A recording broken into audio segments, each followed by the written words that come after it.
Hi friends नुआ blog रे स्वागत। आज हूँ जून 27 तारीख आई जून 27 तारीख रे आम बालेश्वर को मौसुमी आगमन करछि। पूरा चारिआडे मेघाच्छन्न सबुआडे पूरा वर्षा ही किछि उद्भिद जगत प्राणी जगत सब किछि पूरा भरपूर खुशी आनंद। चलतु देखा केते कौन वर्षा हो मेघ चारिआडे देखु केमती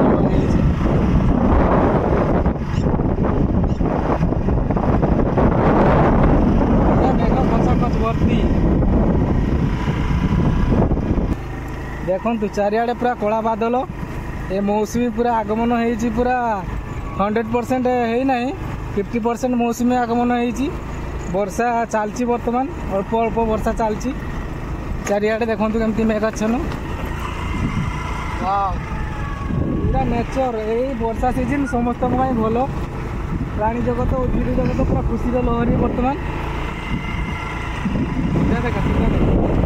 रास्तार पानी सब दी साइड्रे